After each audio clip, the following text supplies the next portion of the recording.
装潢小学堂上课喽！装潢大小事，我为你解释。大家好，我是大居空间设计许义竹。今天我们进入小学堂要聊的部分是疗愈空间。我觉得现在人对于放松这件事情啊，都有很大的一个需求。我们居家空间呢，它已经变成说不可或缺的一个设计的条件吧，我可以这么说。不过呢，其实我们的房子啊，因为房价很高嘛，那坪数有限嘛，我们如何在有限的空间里面打造一个属于我们自己的疗愈空间？今天我们来聊聊12星座适合怎么样的疗愈空间呢？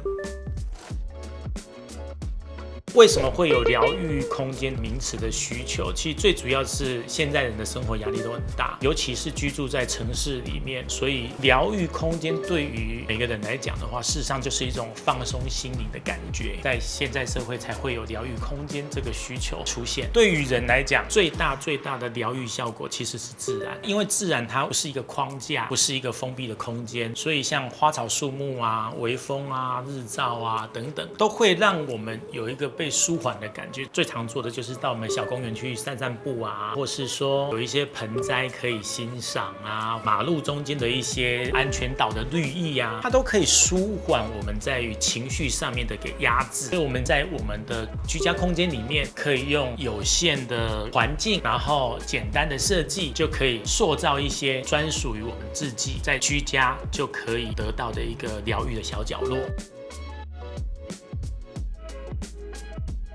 其实每个人呢，对于疗愈的定义都不相同。以下我会举例几个我们近期比较常见的一个疗愈空间的一个做法。我觉得第一个部分呢，如果家里面有阳台、露台，我们可以在自己居家的空间设立一个自己所独有的一个花园、小天地的话，我是觉得这是最直观的。因为人跟大自然的关系是息息相扣的嘛。假设没有，我们退而求其次，我们可以利用一些比较小型的盆栽，做成一个小型的室内小花园区，维接我们自己需要被疗愈的部分。我是觉得这是最直观的。第二个部分的话，像吧台啊，或是中岛啊，或是你有一个泡茶室的一个概念，我们希望在心境上面能够有一个转换。仪式的这件事情的话，我是觉得就是一个非常好的一个方式。比如我们回到家，可以在吧台上面喝红酒啊，或是在茶室里面呢，我们泡茶、聊天等等。我是觉得透过一些简单的仪式感，都可以舒缓我们一些生活上面的压力。它也是近期来讲算是大家蛮喜欢的一种疗愈空间。第三个部分呢，比如说有些人他会有收纳的需求，或是说他想要阅读，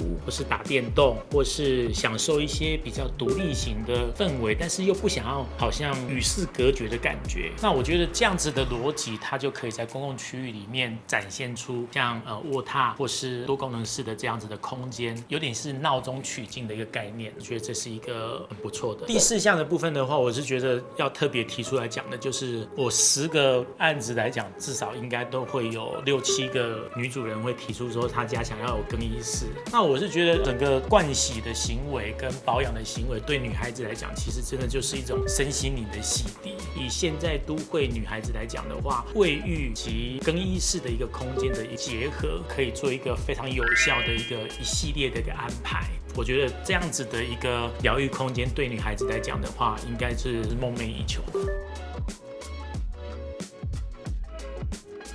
12星座专属的疗愈空间，假设你自己对于疗愈空间没有特别的想法的话，我是建议几个方向你可以参考看看。第一个我们要讲的是水瓶座，每个水瓶座他都有一个收藏跟他的喜好点，特别喜欢模型，或是他特别喜欢香水。你只要把他的这个最爱，把它整理一个地方，让他可以进去完之后，被这一些他所喜爱的东西环抱在里面的话，对他来讲都是最好的疗愈空间。我推荐水瓶座的私密空间可以是我们刚刚讲的，就是多功能室或是展示柜。浪漫的双鱼座来讲的话，他们其实是很注重氛围感同时他们其实也蛮能够自我疗愈的，算是疗愈型的高手。对于他们来讲的话，居家空间必须要拥有五感，他希望所有的感官都可以很美好。我推荐的话，其实是柔美的一个卫浴更衣室的一个空间。我觉得这样子的空间可以让他为自己塑造出最私密而且最独特的一个个单独的时刻，也许在这样子一个享受自我的方式，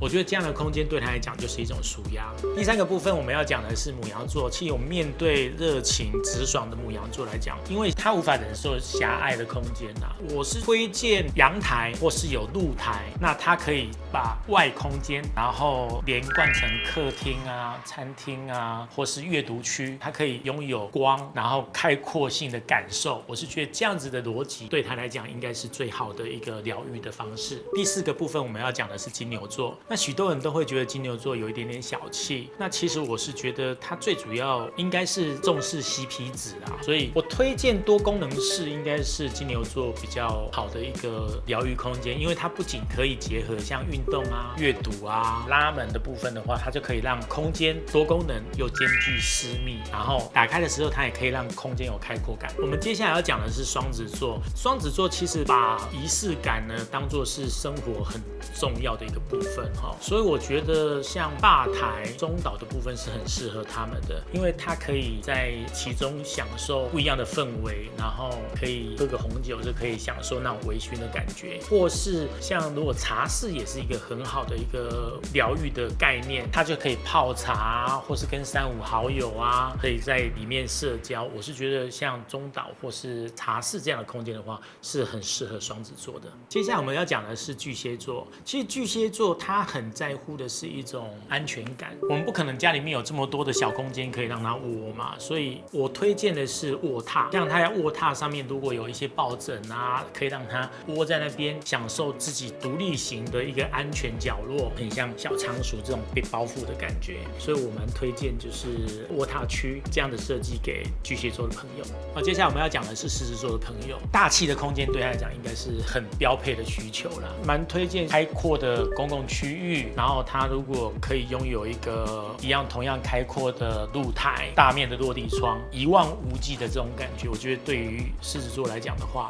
他就可以在其中享受他的一种气势磅礴的这种疗愈感。我觉得这样的感受应该是很适合狮子座的朋友。好，接下来我们要讲的是处女座的朋友，其实注重细节的处女座，他心中都有一些他专属的执着，或是说他有一些很明确的喜好、爱好等等。所以对于处女座，我蛮推荐的是多功能室，可以在公共空间来讲，一个独处的地方，享受他很个人的一些兴趣啊、爱好。所以我推荐处女座是多功能室。接下来我们要讲的是天秤座的朋友，基本上我们在外面遇到所有的天秤座的朋友，都是一个非常完美的形象，所以我推荐天秤座的舒压空间应该是像卧榻或是沙发区啊，这样可以让他不顾形象的放松自己，解放自己的肢体。我觉得这条空间对他来讲应该就是一个舒压的好的地方。接下来要讲的是天蝎座，天蝎座他渴望的其实有一点点像